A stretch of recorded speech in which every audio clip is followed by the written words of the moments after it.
The 45-year-old Mafia boss could silence a room of killers with a single glance, but the 21-year-old server, whose life he was about to ruin, was about to silence him with a single shout.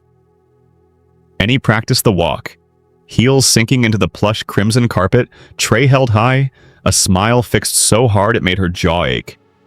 She was 21, but tonight she felt 1,000. Invisible. That was the goal. Blend into the golden, shimmering, obscenely expensive wallpaper of the hotel's grand ballroom. She was serving champagne that cost more than her month's rent to people who wouldn't look her in the eye, and she was grateful for it. Every clink of glass, every polite murmur was one step closer to saving her family. Her brother, her stupid, beloved older brother, had gambled away their future. A debt tied to a lien, tied to a man whose name was only ever whispered. And the whispers said that man owned this very hotel. Enny paused by a marble pillar, the smile flickering as a cramp shot up her calf. Her shoes, the black market comfort pumps, were agonizing. They were a lie, just like her smile. How do you think you'd handle a situation where you're forced to smile just to survive?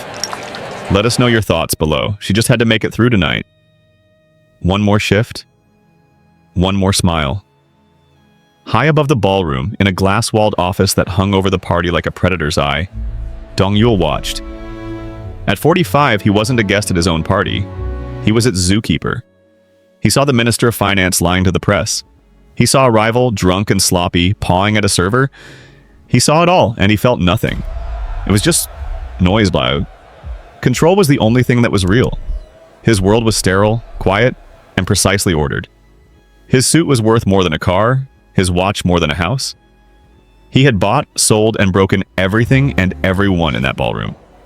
He pressed a button on his desk, a silent summons for his security head. Maybe I can help you with that. The drunk rival was getting too loud. It was an annoyance, a loose thread. He glanced back at the floor, his eyes sweeping and stopping. Please, let me go. On a You're girl. hurting me. A young woman, maybe 21. She was standing by a pillar, her face, just for a second, twisted in raw, authentic pain. She rubbed her ankle, her composure cracking. She was the only real thing in the room. Dong-Yul frowned, leaning an inch closer to the glass, a flicker of something breaking his detachment. She was right in the path of the drunk rival. He watched, his fingers steepled as the drunk man began to move toward her. Enny saw him coming. The drunk rival. A man whose name she'd heard whispered in the staff kitchen. Mr. Petrov. His face was flushed with expensive whiskey and a cheap, entitled arrogance. He'd been watching her, and now he was moving. She tried to melt back, to become invisible again, to turn her tray and flee to the kitchen, but he was too fast. His hand, heavy and damp, clamped onto her wrist. "You've been avoiding me, little bird," he slurred, yanking her toward him. The smell of his cologne and the whiskey was a suffocating cloud. "Sir, please," Enny hissed, her professionalism a thin, cracking shield. She pulled, but he held tight. "I have to work." "Work me," he laughed, his eyes dropping to her mouth. Stop touching me. The air temperature in the ballroom dropped by 20 degrees.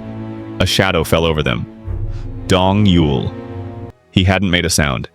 He simply appeared, a ghost in a perfect hand-stitched suit. Petrov's smile faltered, his eyes widening slightly, but his grip on Enny didn't loosen. Dong-Yul's eyes were not on the rival. They were on Enny. They were cold, assessing, and bored. As if she were a piece of furniture that was in the wrong place, an annoying, trivial detail. "Mr. Petrov, Petrov."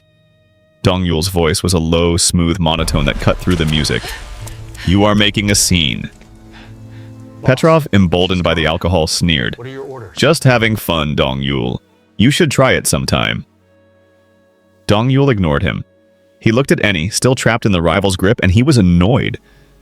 This was his event. This was his hotel, and this mess was interrupting his control. He reached out, not to the rival, but to Enny. He placed one large, immaculate hand on her shoulder.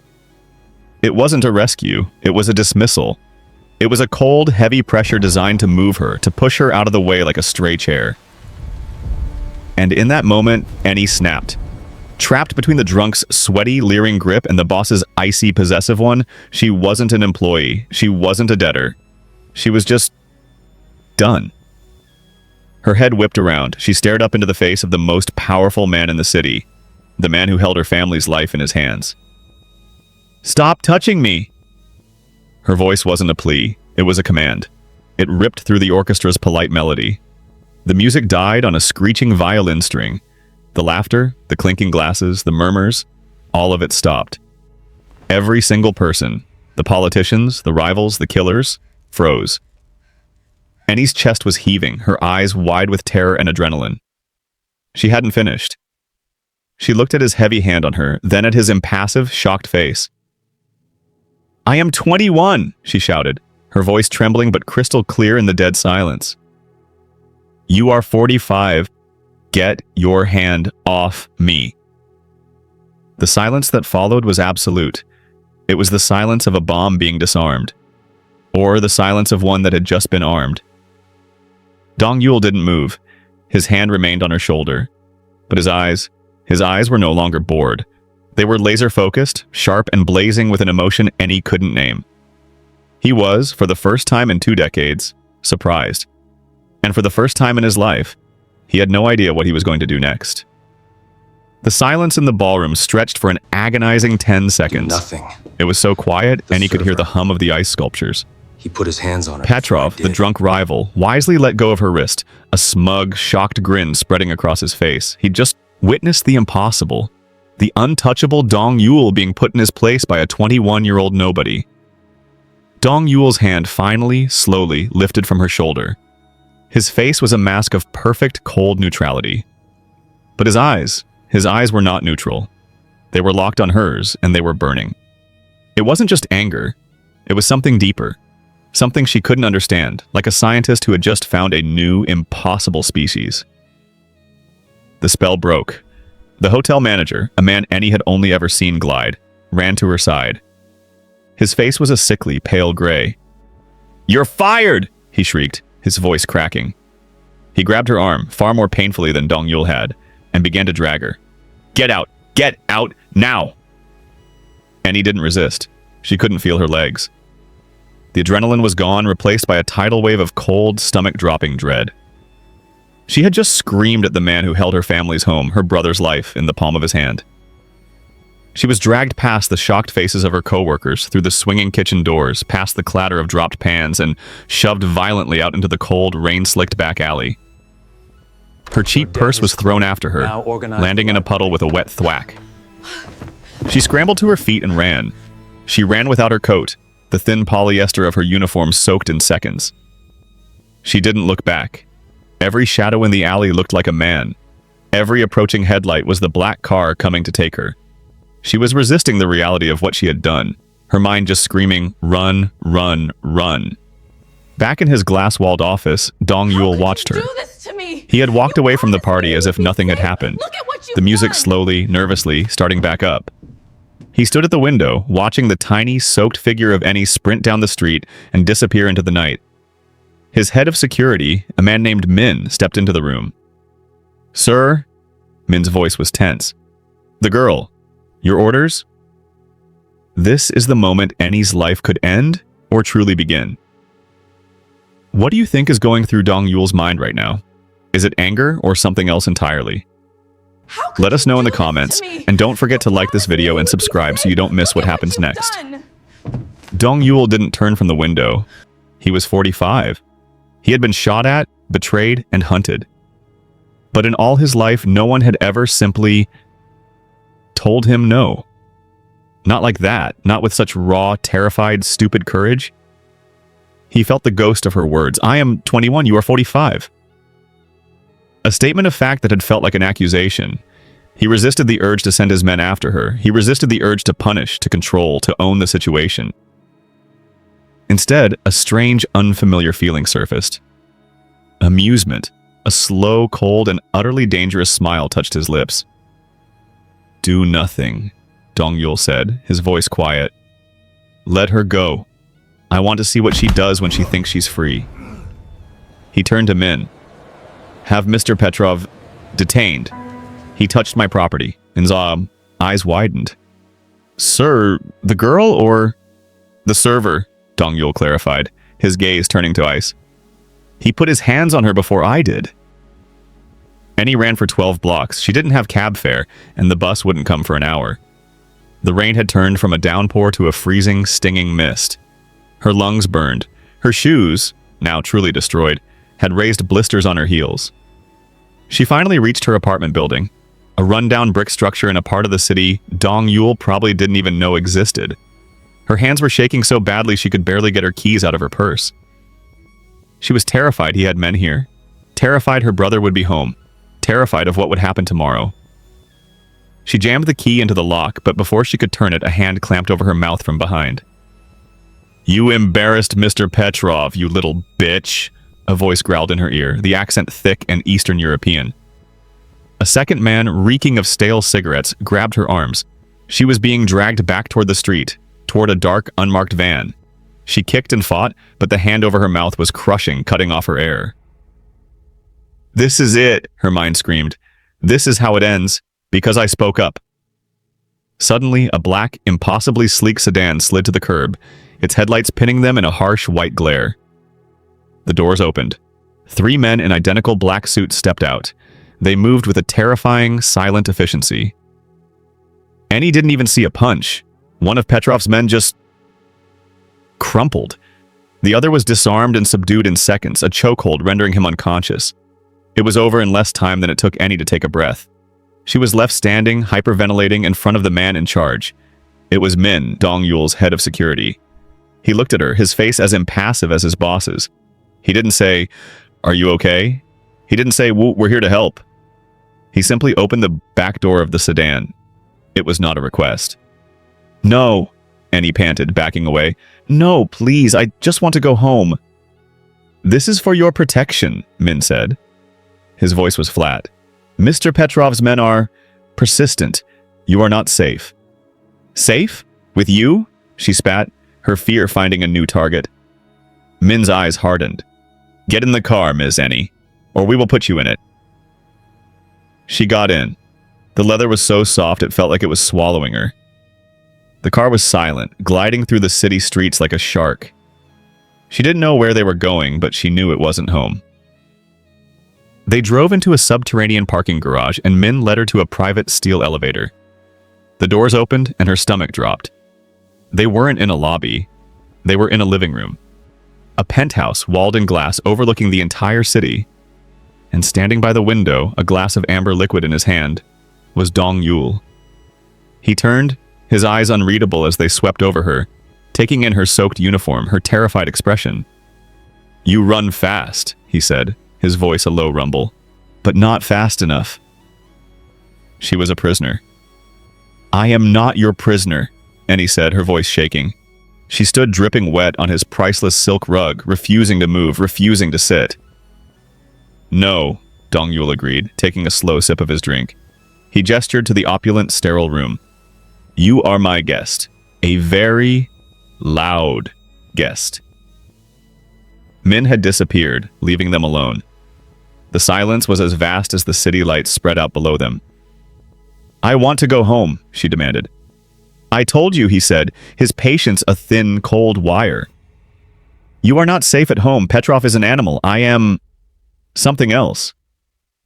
"You're a monster," she shot back, the words out before she could stop them. His eyes narrowed. "I am a businessman. And you, Ms. Enny, just cost me a great deal of face. Why? Why risk your life for a moment of foolish, childish pride?" That was the breaking point. The stress of the night, the terror, the run, the kidnapping, it all coalesced into a single, sharp point of agony. "Foolish?" she choked out, a raw, hysterical laugh bubbling in her throat. "Childish? You think I wanted this? You think I was there for my health?" Tears, hot and angry, streamed down her face, mixing with the rainwater. "I was there because of my brother. Because he's a real fool. Because he gambled our house, our mother's house, away to some shadow. And that debt, that impossible, crushing debt, is the only reason I was in your stupid hotel, smiling at pigs like Petrov and you." She was heaving, all the defiance drained, leaving only the raw, 21-year-old despair. She finally collapsed onto the edge of his sofa, her face in her hands. Dong-Yul stood frozen. He watched her break. He had expected more defiance, more screaming. He had not expected this. This pathetic human vulnerability. He sat down in the armchair opposite her, not close but present. "Your brother," he said, his voice hard, "is a weak man." Enny looked up, her eyes red. "He's my brother." "He is a leech," Dong-Yul continued, his voice devoid of sympathy. "He is a man who throws away what is precious on a game of chance. He is the kind of man who deserves what he gets." "You don't know anything," she whispered. "I know everything," he said, and the coldness in his voice was absolute. He leaned forward, and for the first time, his mask cracked. She didn't see a 45-year-old boss. She saw something ancient. "I grew up with men like your brother. Men who would sell their sister, their mother, their own soul for one more drink, one more hand of cards. Men who blame the world for their own weakness." He stood and walked to the window, his back to her. "I despise weak men. Men like Petrov, men like your brother." Enny stared at his back. He hadn't offered comfort. He hadn't offered a solution. He had, in his own brutal way, just offered understanding. He didn't pity her. He held her brother in contempt. And in that strange, dark moment, Enny realized it was the first time she had felt seen. He might understood her rage, her desperation. A fragile, dangerous bond woven from shared disdain had just been tied in the dark. The next morning, Enny woke up on the sofa, covered by a cashmere throw blanket that probably cost more than her tuition.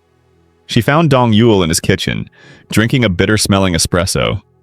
He didn't look at her. He simply picked up his phone, dialed a number, and said 2 words. "It's done." He hung up. "What's done?" Enny asked, her voice hoarse. "Your brother's debt," he said, turning to face her. "The lien on your house is gone. He is free." Enny's knees went weak with relief. It was a wave so powerful it almost knocked her over. It's gone just like that? Why?" Dong-Yul stepped closer, his shadow falling over her. He was 45, powerful, and she was in his home, in his debt. The predatory gleam was back in his eyes. "Because it was my debt to begin with," he said, enjoying the flicker of fear that crossed her face before he corrected himself. "The man he owed me. I called it in. It was a simple transaction." "What do you want?" she whispered. My life? My body?" A flicker of disgust crossed his face. "I am not Petrov. I don't take. I own." He walked past her. "Come." He led her to a massive set of oak doors she hadn't noticed. He opened them. Inside was not another sterile modern room, but a library. It was chaos. Books were stacked in teetering piles on the floor, scrolls were unfurled on desks, and priceless artifacts were used as paperweights. It was the one part of his life that was not controlled. "This," he said, "is my problem.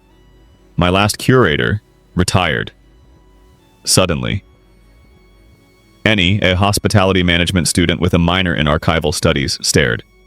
Her mind, sharp and organized, instantly began to sort the chaos.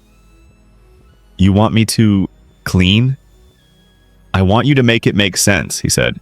"Your brother is free. Now you owe me. This is your payment." For the next week, the penthouse was their world. She worked in the library from dawn until dusk. At first, he left her alone. Then, he began to sit in a leather chair in the corner, working on his laptop, watching her. The silence was broken by her. "This is a first edition from the 17th century, she said one afternoon, holding a book with reverence. "It shouldn't be near the window. The sunlight will destroy the vellum." Dong-Yul looked up, surprised. "You know books." "I know how to manage valuable things," she replied, her voice neutral. Their conversations started there, sparse, factual, then deeper. He asked about her studies. She, emboldened, asked about a Ming Dynasty vase he was using to hold pens. He told her its history. She saw for the first time a flicker of passion in his eyes. One evening, she was on a rolling ladder, reaching for a high shelf. Her fingers slipped. She didn't fall. Dong-Yul was there. He had moved faster than she thought possible, his hands closing around her waist, steadying her. She was left, looking down at him, her hands on his shoulders. His grip was firm, electric. "You're careless," he breathed, but his voice was rough, different. "You're fast," she whispered back. He didn't let go. Not for a long time. The raw romance was a tangible thing in the dusty air, a spark in a room full of tinder. He was seeing the brilliant, capable mind. She was seeing the lonely, isolated man. And it terrified them both. It started as a cold transaction, but now it's becoming something else. Do you think a connection built on debt and power can ever become real love? Or is Enny just falling for her captor? Let us know your thoughts in the comments, and stick around to see if this bond can survive the truth. The bond was no longer just in the library. It was in the stolen glances over dinner, which he now had served in the penthouse. It was in the way his voice softened, just a fraction when he said her name. He was 45, and for the first time he was bringing someone in. He'd done the unthinkable. He'd taken her back to the hotel, not as a server, but as his guest. They were in the private elevator, descending to the garage, after a dinner where no one had dared to even look at her. I never thought I'd be in that room again," Enny said, smoothing the dress he had bought for her. "Unless I was serving coffee." "You will never serve coffee again," Dong-Yul said. His hand, almost of its own volition, moved to the small of her back. The touch was light, possessive, and sent a jolt through her. The elevator doors opened, and there, leaning against Dong-Yul's limousine, was Petrov. He wasn't drunk this time. He was sober, his face a mask of bruises, and he was smiling a terrible, sharp-toothed smile. Men and 2 other guards were on the ground, unconscious or worse. "Dong-Yul," Petrov said, his voice a mocking drawl. "You took something from me. I thought I'd return the favor." Dong-Yul's body went rigid. He pushed Enny behind him, his hand never leaving her, but his eyes were on Petrov. "You are a dead man." "Am I?" Petrov laughed. "You can kill me. But first, the little bird should know what kind of cage she's really in." "Enny, get in the car," Dong-Yul commanded, his voice a lethal whisper. No, let her hear," Petrov said, holding up a file. "I've been busy. You see, Enny, you think this man is your savior. He's not."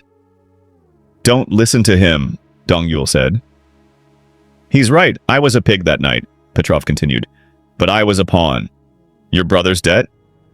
Dong-Yul didn't just call it in. He bought it. 6 months ago. He's owned you for half a year." Enny's blood turned to ice. She gripped the back of Dong-Yul's suit jacket. "What?" "Oh, it gets better," Petrov sneered, his eyes gleaming with victory. "That night at the gala, he knew I'd be there. He knew I'd be drunk. His own staff directed you into my path. He wanted me to touch you." "Stop," Enny whispered.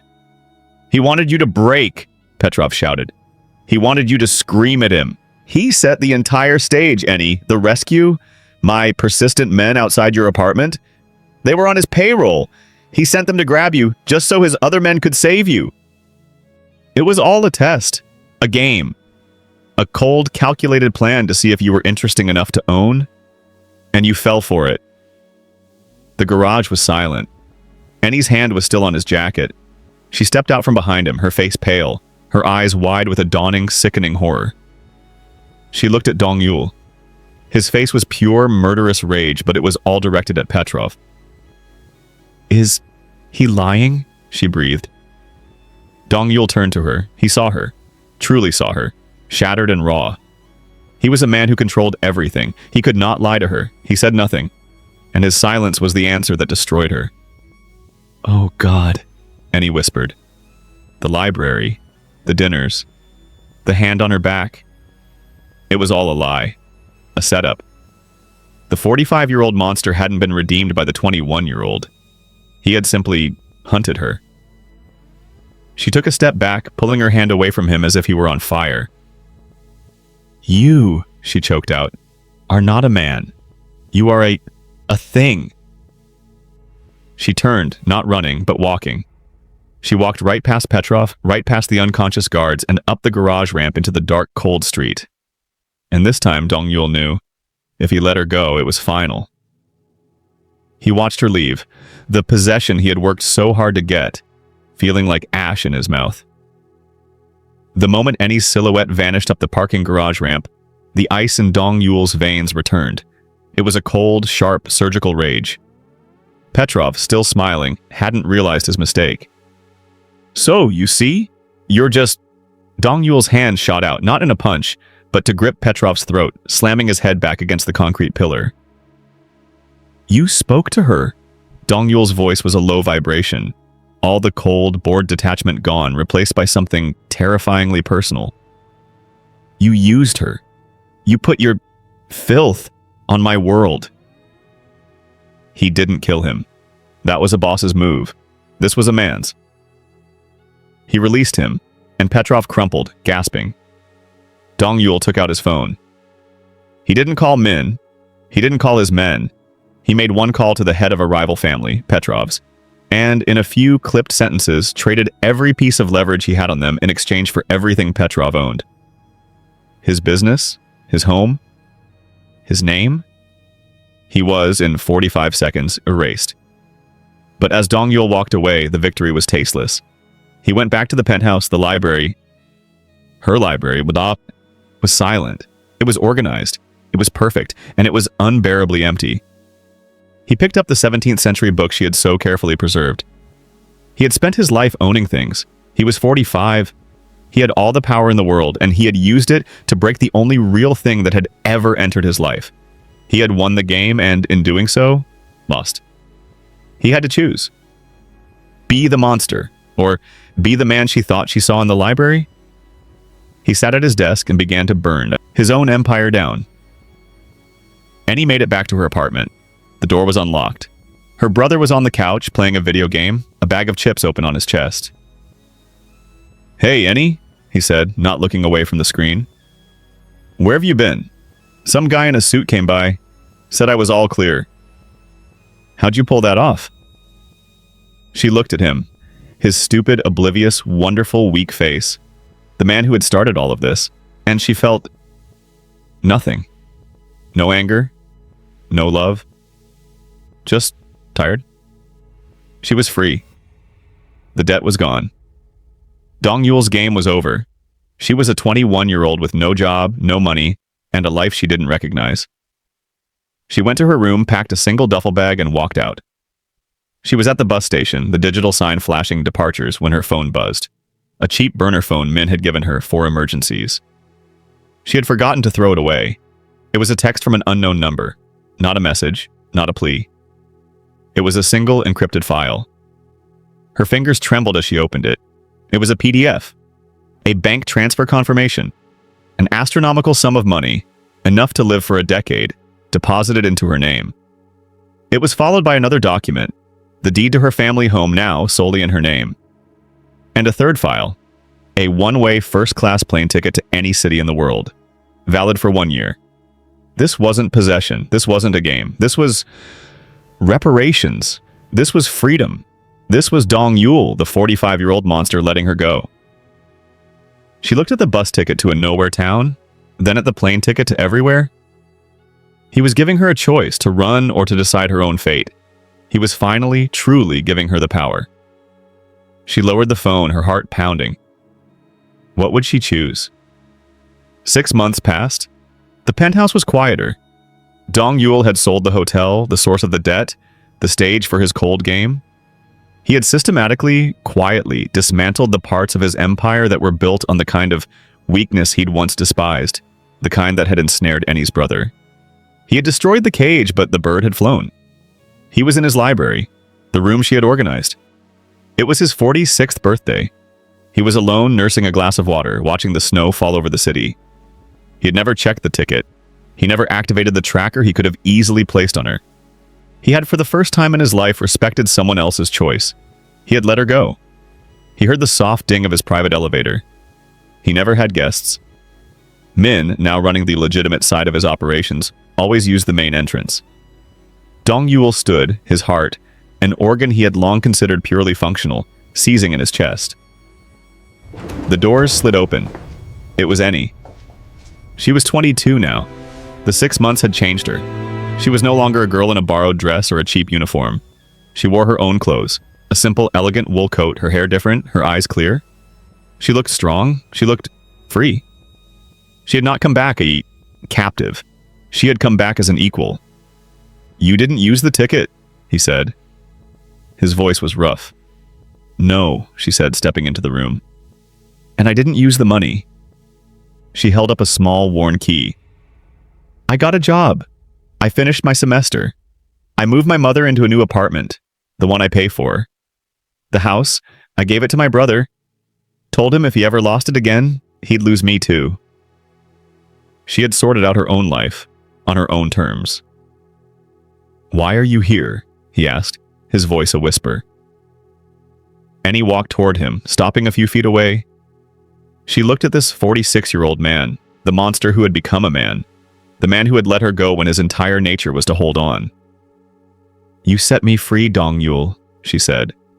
"You gave me the world, and then you did the hardest part. You gave me the choice."